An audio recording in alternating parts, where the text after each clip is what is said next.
Dear Jim Cuomo, congratulations. I have just discovered a Commodore 64 game that features music which is even more shit than anything you wrote.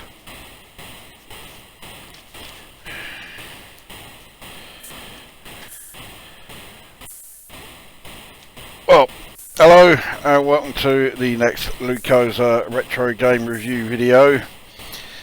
And well, in the last video I showed the coin-op original of Juno First. So now we have the Commodore 64 conversion of it. This was released in 1984 by Datasoft. I'm sure I know the name somewhere, but I can't place where. Now, one thing that I noticed in the coin-op is that there was no music at all anywhere in it. You could say the same about the Commodore 64 version. Hey, what the fuck is this? That's just random sounds being generated. That is not music. That does not in any way meet the definition of music. We'll skip the demo. Let's get into the game. Except I can't because the game has fucking crashed. Fucking good 'un. Right. Let's try again. Here we go with the actual gameplay then. So here we are. Well, it is somewhat recognisable as being Juno First, but yeah, yes, it's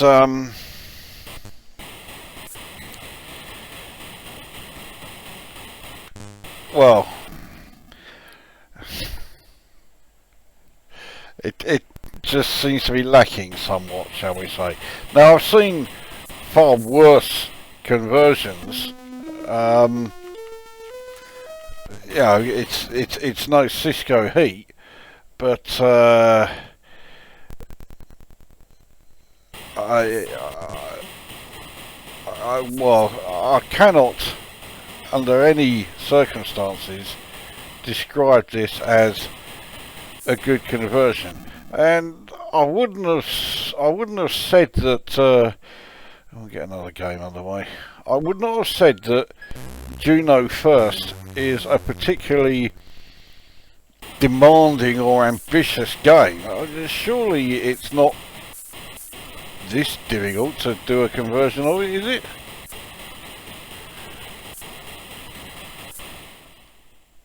I was doing alright then. And the big problem is that the game had the display in the portrait aspect ratio, so that was always going to be a bit of a problem for the old 64. It just cannot do that. So instead of having it you know, taller than it is wide, here it's the other way round. So it means that when it comes to, you know, having the enemies appearing in front of you, they do have a habit of, you know, moving down the screen an awful lot faster than you are able to, well, react to. I actually got off level 1. And I'm on my last life, and I've only just got to level 2.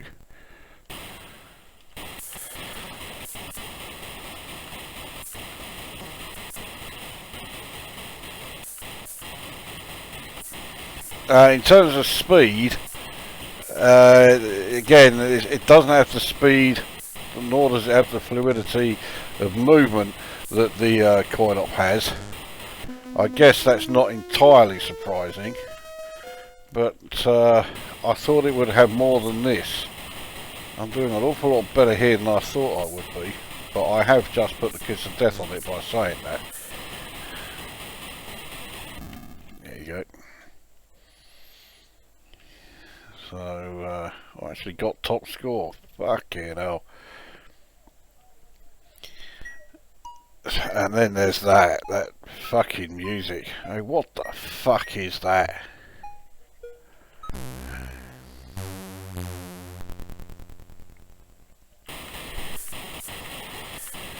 So, right, well, continuing with the graphics, and the sprites are recognisable, or at least the sprites on the enemy, the aliens or whatever, are recognisable from the the original. The grid layout, I mean, okay, surely they couldn't have got the grid layout wrong, and no, they've not got it wrong. It is again recognisable from the coin-op original. Oh, for fuck's sake.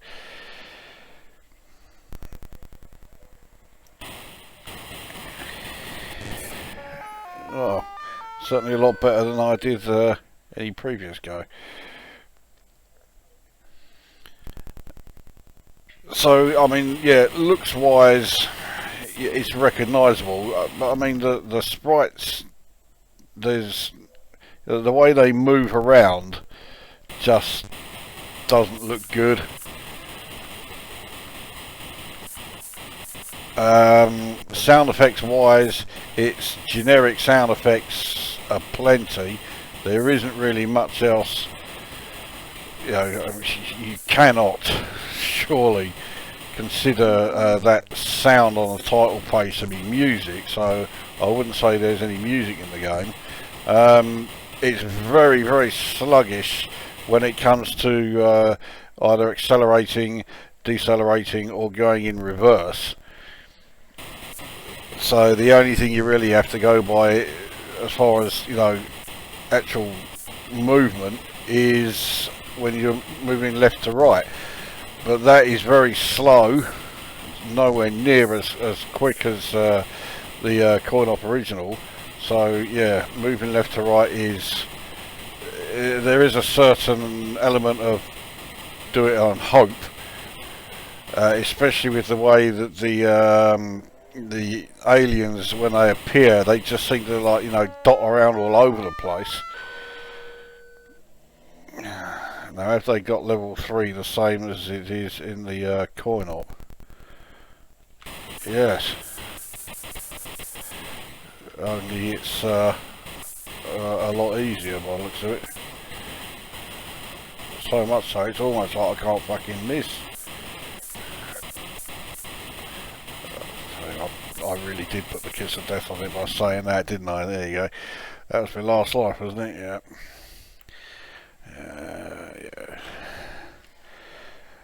Entering your name is also a bit of a chore. I mean, it's so sluggish as far as recognising, pressing the fire button.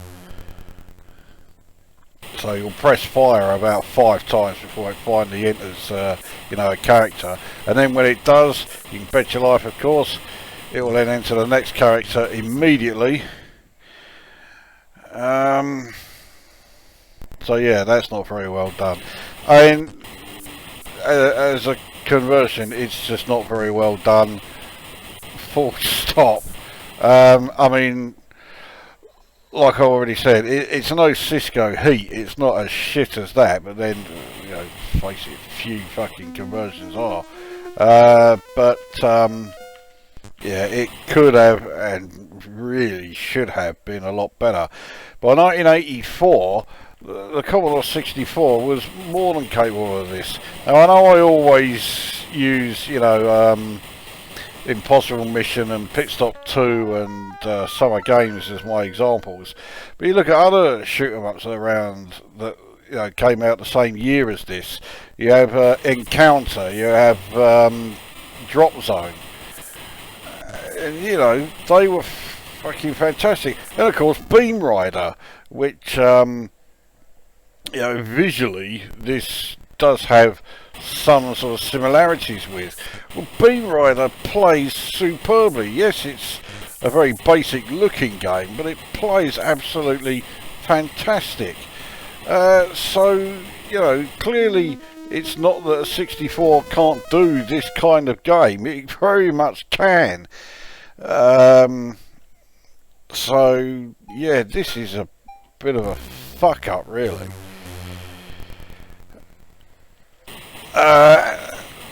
So as a conversion, it's tolerable.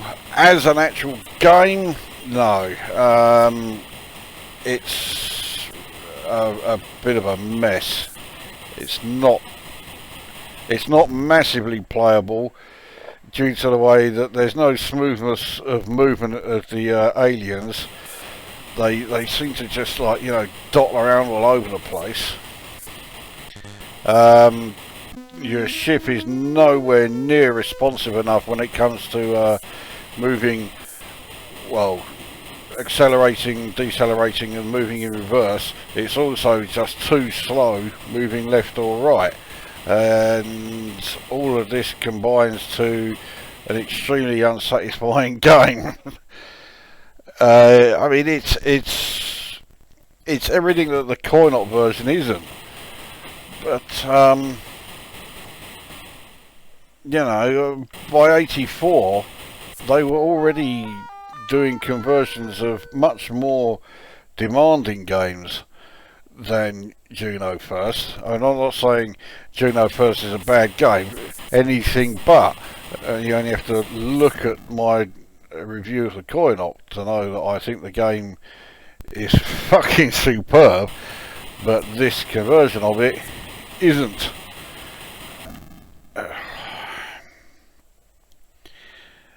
I would not go so far as to say it's unplayable, but you really do need an awful lot of, I'd say, luck. It's not a tremendous amount of skill involved in playing it, but there is an awful lot of luck involved. And when a game, is so reliant on luck to get anywhere, it just stops being enjoyable to play. I think I'm down to the last two. I thought I already was down to the last two, but fuck it. I want one more go. Yeah, I'll have one more go. So up then.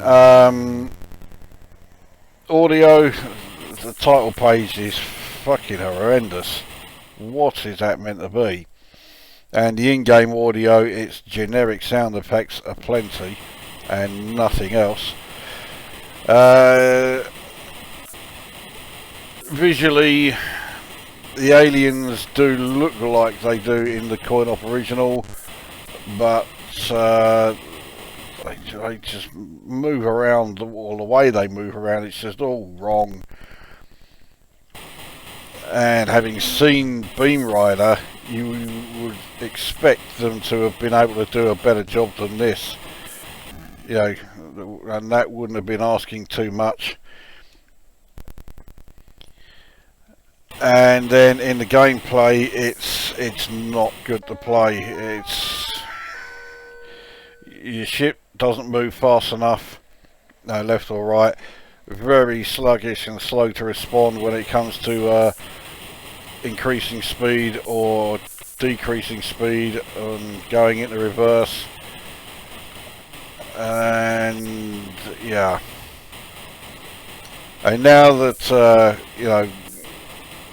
people can get hold of MAME and play the actual coin-op original, there really is no reason to play this version. More so, back in the day, if you were a fan of the coin-op and you got this, I don't think you would have been very impressed. I'm certainly not. So I give this conversion of Juno First, I rate it 3 out of 10. Yeah, it's forgettable. Don't bother with it. So there we go. That brings this review to an end, and we will see you at the next one.